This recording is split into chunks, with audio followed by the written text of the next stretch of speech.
좀 논의를 하시고요. 그 다음에 그 의원이 속된 말로 하자면 총대를 맨다라는 건데, 총대를 메고 어떤 의원이 나서면 공동으로 10명 이상이 발의를 해주는 겁니다. 이 법 제정에 나도 동의해줍니다. 나도 동의합니다. 라는 서명을 해야 되는데, 최소한 10명 이상 해야 되는데, 가능하면 여기 계신 모든 분들이 힘을 합해서 과반수 이상의 의원들의 서명 공동 발의가 될 수 있도록 하실 필요. 그건 아주 어려운 일은 아닐 수도 있을지 모르겠다. 왜냐하면 민주당 의원들이 그래도 과반수 이상의 다수당을 차지하고 있으니까 그분들을 다 설득해서 서명을 하게끔 역할 분담을, 나는 누구누구 의원을 맡을게요, 뭐 이렇게 해서 한다면 그게 좀 힘이 더 붙을지 않을까 이렇게 생각하고요. 일단 발의가 됐다 하더라도 모든 법이 올라가는 거는 이게 이제 행정안전위원회의 회부가 될 것 같습니다. 본회의, 정무위원회인가요? 정무위원회 그 회부가 되면 정무위원회에 법안소위원회가 구성되어 있습니다. 그러면 법안을 전체 의원이 다 앉아서 토론하는 게 아니라 법안소위원회에서 먼저 다룹니다. 근데 법안소위원회의 원칙은 뭐냐면 합의제입니다. 합의제. 여기에는 민주당 의원도 들어갈 수 있고 정의당 의원도 들어가고 국민의힘 의원도 소위원회에 참여합니다. 의무적으로 참여하는데, 국회 그동안의 원칙과 절차는 이 소위원회에서 합의가 되지 않으면 전체 회의에 회부가 못 됩니다. 근데 이 소위원회가 10명일 수도 있고, 지금 정부위원회 소위원이 몇 명인지는 모르겠습니다. 법안소위가 몇 명인지는 잘 모르겠습니다만, 저는 이제 예산 재정적 전문성을 갖고 있기 때문에 돈을 다루는 이제 재정을 다루는 기획재정위원회에서 활동해서 제가 정무위원회 법안소위에 대해서 자세히 모릅니다. 그런데 거기서 국민의힘의 의원들은 거의 반대할 거라고 생각합니다.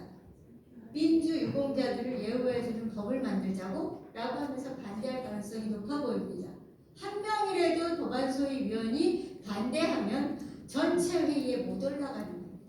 이게 국회의 지금 현실적인 절차입니다. 그래서 그 사람들까지도 우리가 다 설득해서 만장일치로 합의가 돼야 정무위원회 전체 의원들 회의에 회부가 될 수 있다. 그렇다면 우리는 전략을 가져야 되는 거죠.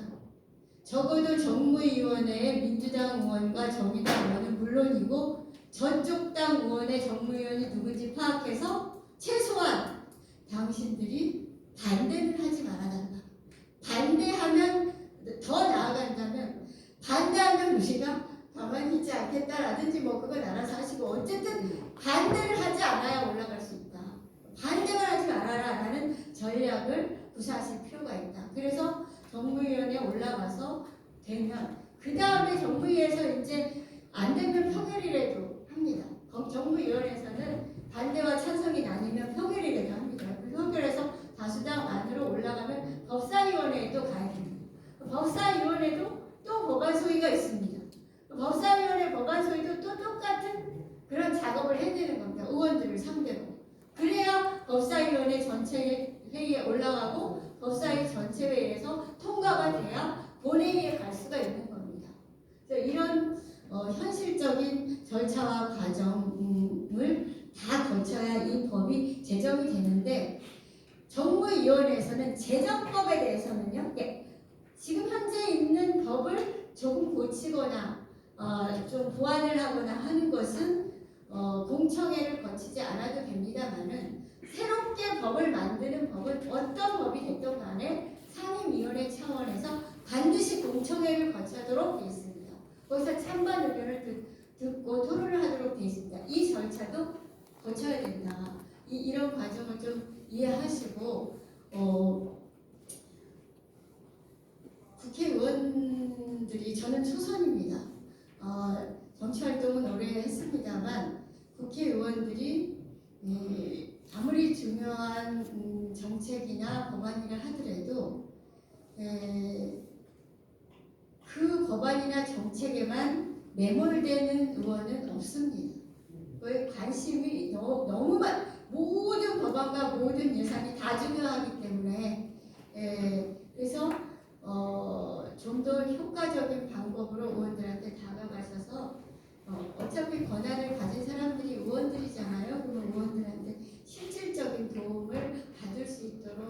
그런 활동을 하시기 바랍니다.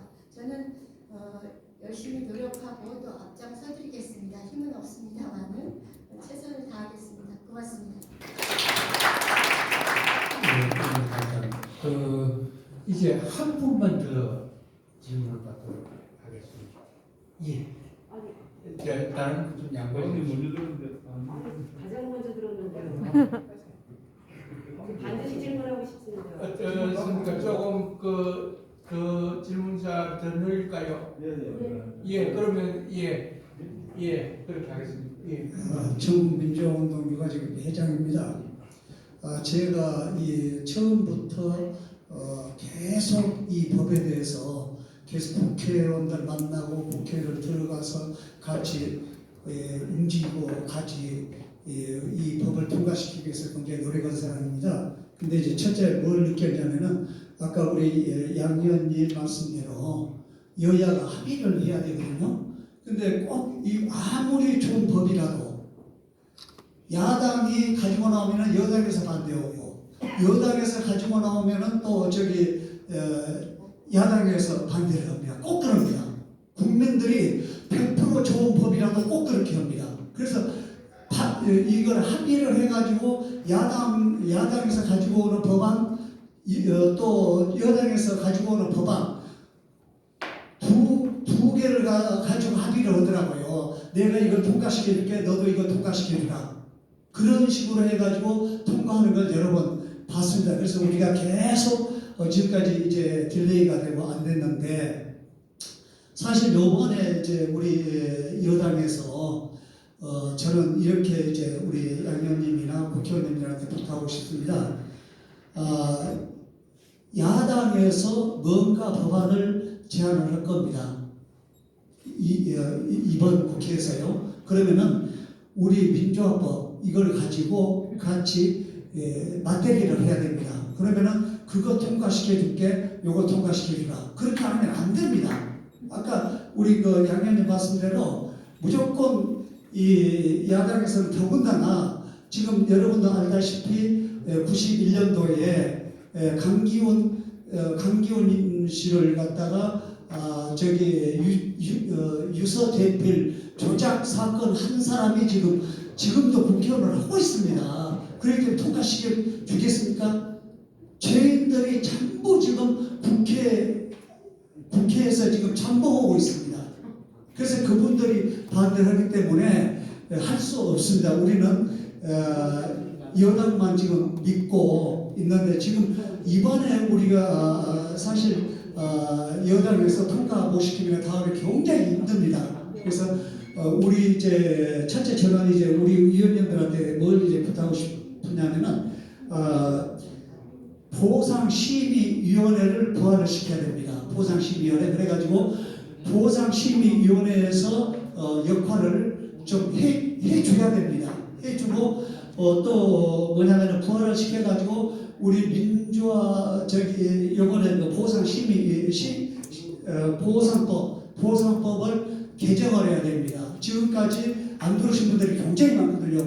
저희 육아역은 굉장히 그분들한테 부담스럽습니다. 사실 그분들이 있었기 때문에 우리 자식들이 열사가 되었고 지금 민주공헌이 이루어졌습니다. 그렇기 때문에 똑같이 그분들도 대우를 받아야 된다고 저는 생각합니다. 그래서 이번에 보상심의위원회를 부활을 시켜가지고 보상심의위원회에서는 사실은 자세한 걸 모릅니다. 민주화에 대해서 이렇게 지식이 있는 분들이 별로 없더라고요. 그 밑에 이제 분과위원회는 각 분과위원님들이 전문가들이 다 오십니다. 각 대학교에서도 전문가들이 오시거든요. 그래서 여기에서 이제 모든 안건을 만들어가지고 본위원회 이제 상정시키면 본위원회에서 여기 뭐 국회랑 똑같습니다. 그냥 방망이만 뜯습니다. 그렇기 때문에 요번에 여러분들한테 이제 부탁하고 싶은 거는 본위원회를 부활시켜가지고 소위원회를 구성을 해야 됩니다. 구성을 해가지고 지금까지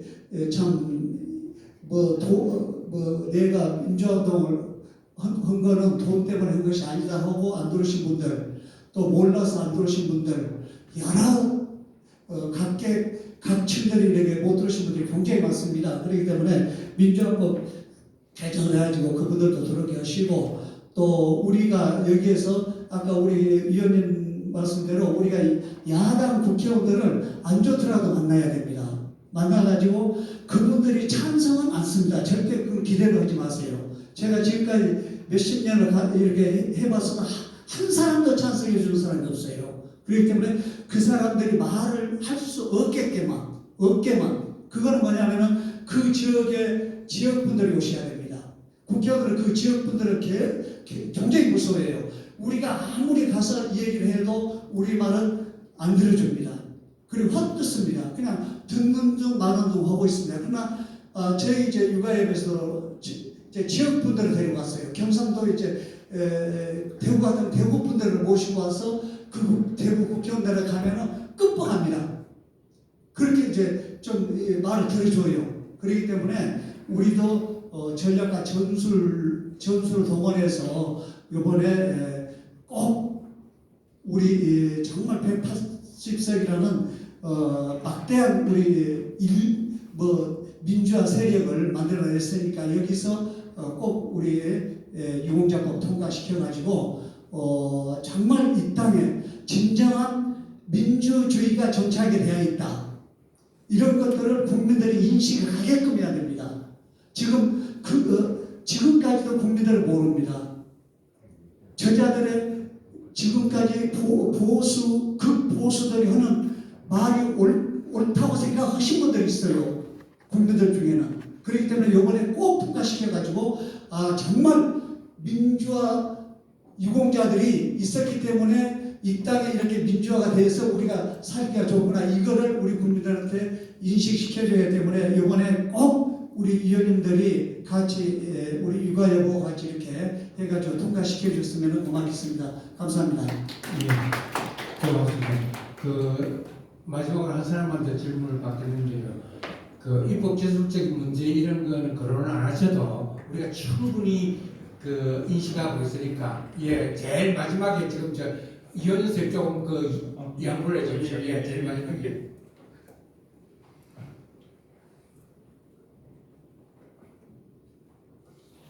네, 안녕하세요. 중화현대 임영순입니다. 민주공작법과 관련해서는 전설 속으로 사라진 사람인 것 같은데요.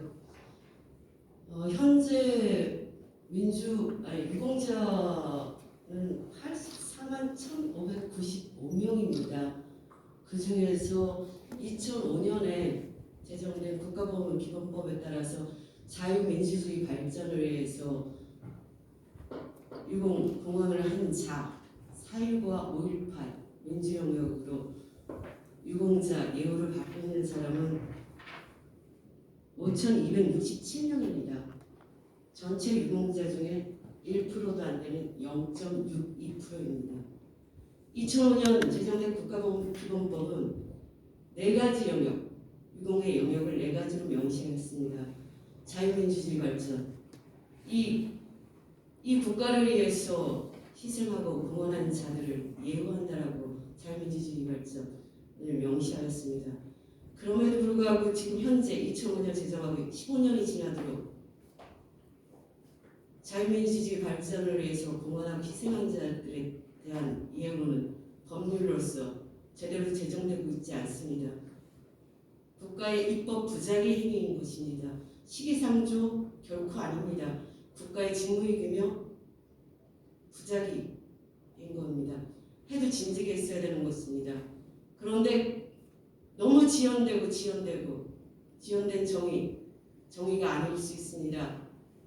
그러니까 결국에는 사망 사기자로 한정하거나 아니다, 유죄 판결 해지, 모든 영역을 다 해야 된다 라고 하는 내부에서 이것이 충돌되고 갈등되는 것처럼 빚어지고 있는 이 현상이 오고 있는 것입니다.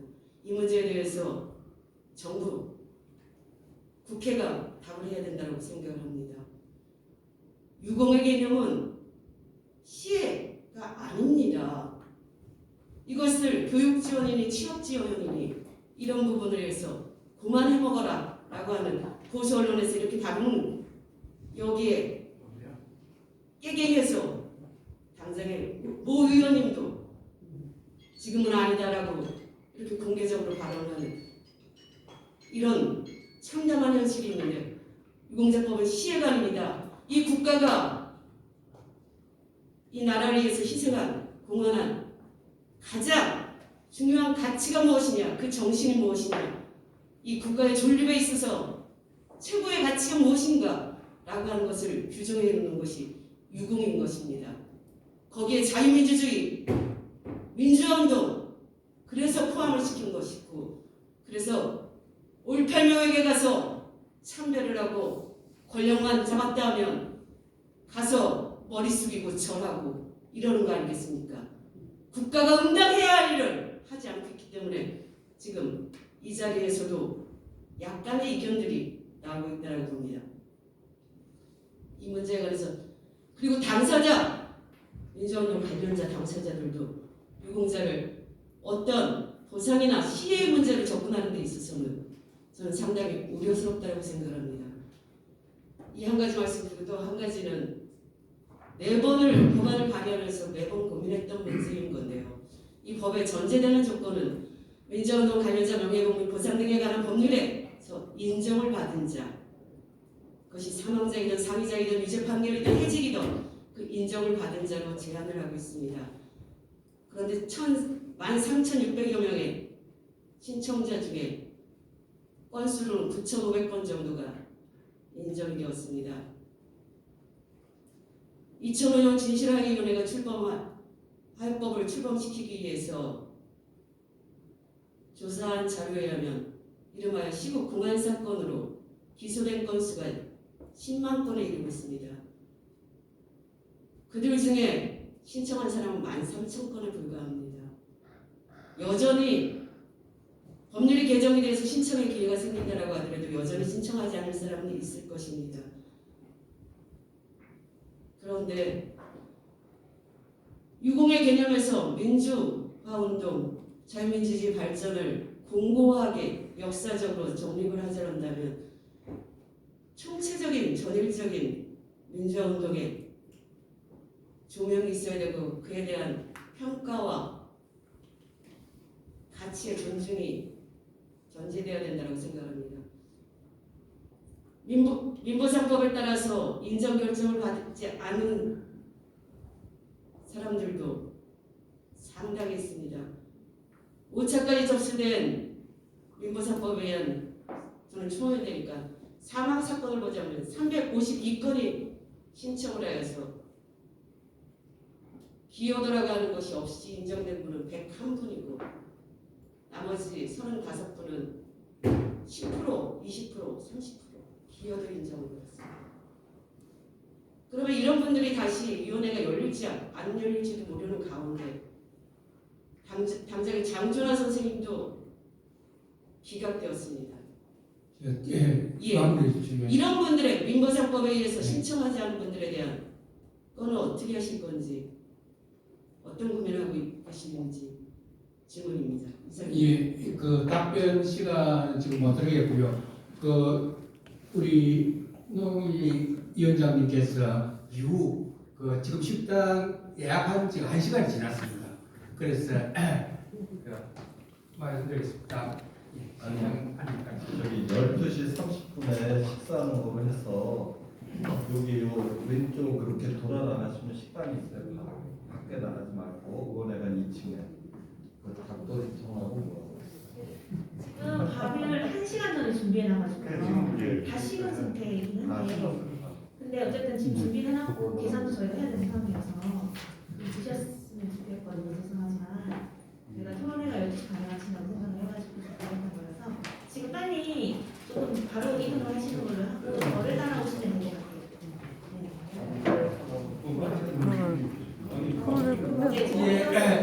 감사합니다. 이제 모든 일정을 마치겠습니다.